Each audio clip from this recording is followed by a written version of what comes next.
আমার মতো কি কখনো ডাল ছাড়া খিচুড়ি রান্না করেছেন? আমি আজকে ডাল ছাড়াই ভুনা খিচুড়িটা রান্না করব। তো প্রথমে দিয়েছি এখানে পেঁয়াজ কুচি, আদা রসুন বাটা, জিরা এবং ধনে একসাথে বেটে নিয়েছি। মরিচের গুঁড়াটা দিয়ে দিলাম, আর এখানে অ্যাড করছি হলুদের গুঁড়া।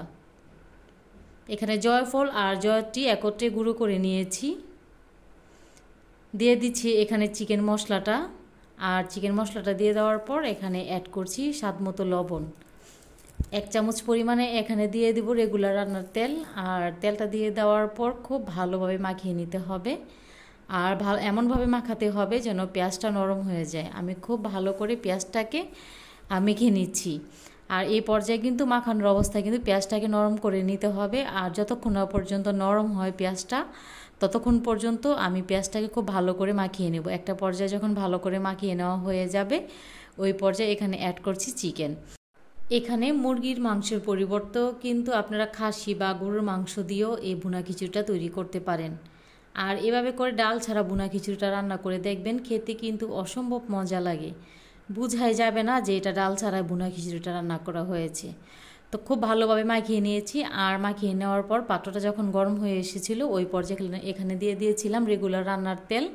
তো তেলের মধ্যে এখানে দিয়ে দিব তেজপাতা আর কিছু আস্ত মশলা। তো আস্ত মশলা এখানে বলতে কিছু এলাচ এবং দারচিনি দিয়ে দিচ্ছি। আর দেওয়ার পর একটু নাড়াচাড়া করে ভেজে নেব। যখন একটা পর্যায়ে সুন্দর একটি গ্রান আসবে, ওই পর্যায়ে যে আগে থেকে চিকেনটা আমি ম্যারিনেট করে রেখেছিলাম, ওই চিকেনটা এখানে ঢেলে দেব। সবগুলো চিকেন এখানে দিয়ে দেব। আর দিয়ে দেওয়ার পর একটু নাড়াচাড়া করে নিতে হবে। আর চুলার আঁচ কিন্তু আমি হাই হিটে রেখেছি, আর হাই হিটে রেখে নাড়াচাড়া করব। নাড়াচাড়া করে নেওয়ার পর এই পর্যায়ে কিন্তু আমি ঢাকনা দিয়ে ঢেকে রাখবো। আর ঢাকনা দিয়ে ঢেকেও কিন্তু চুলার আঁচটা আমি হাই হিটে রেখে দিয়েছি।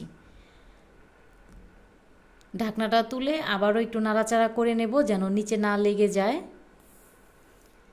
হাই হিটে রাখার কারণে মাংস থেকে কিন্তু বেশি পানি উঠে আসবে না। তো হাই হিটে রেখে আমি চিকেনটাকে খুব ভালোভাবে কষিয়ে নেব। আর আপনারা তো জানেন, ব্রয়লার মুরগি রান্না করতে কিন্তু বেশি সময় লাগে না। তো এখানে আমি ছোটো সাইজ করে আলু কেটে দিয়েছি। আলুটা সম্পূর্ণ অপশনাল, আপনারা চাইলে আলুটা বাদ দিতে পারেন। তবে আমার কাছে মনে হয় যে ভুনা খিচুড়ির মধ্যে আলু দিয়ে রান্না করলে কিন্তু অনেকটা বেশি ভালো লাগে। তো আলুটা দিয়ে দেওয়ার পর ঢাকনা দিয়ে কিন্তু আমি ঢেকে রেখেছিলাম। তারপর একটু ভালো করে কষিয়ে নিয়েছি।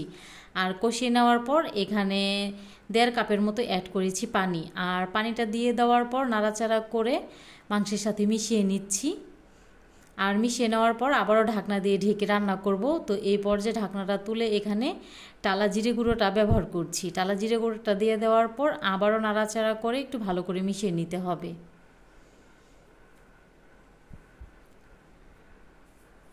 আবারও ঢাকনাটা তুলে বারবার আমি নাড়াচাড়া করে নিচ্ছিলাম। তো এই পর্যায়ে এখানে অ্যাড করছি সয়া সস। আর সয়া সসটা দেওয়ার কারণে আবার একটু ভালো করে নাড়াচাড়া করে নিতে হবে। আর মাংসের মধ্যে যে একটা মুরগির মাংসের মধ্যে যে উটকো একটি স্মেল থাকে, ওই স্মেলটা আসবে না যদি এখানে সয়া সসটা ব্যবহার করেন।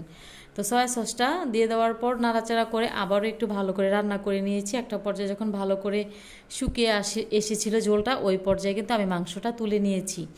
আর আগে থেকে পোলাও চাল আমি খুব ভালো করে ধুয়ে স্ট্রেনারের সাহায্যে ঝরিয়ে রেখেছিলাম। তো এখানে পোলাও চালটা দিয়ে দেওয়ার পর আবারও নাড়াচাড়া করে খুব ভালোভাবে ভাজা ভাজা করতে হবে।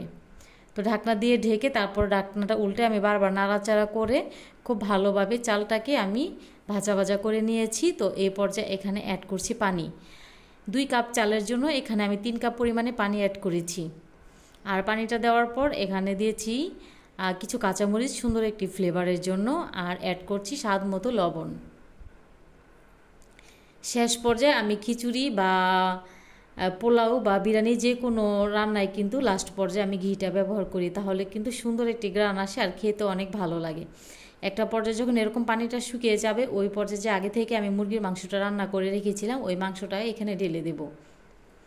আর ঢেলে দেওয়ার পর আবার একটু নাড়াচাড়া করে সবগুলো উপকরণ একসাথে মিশিয়ে নিতে হবে। আর মিশিয়ে নেওয়ার পর ঢাকনা দিয়ে ঢেকে রাখবো।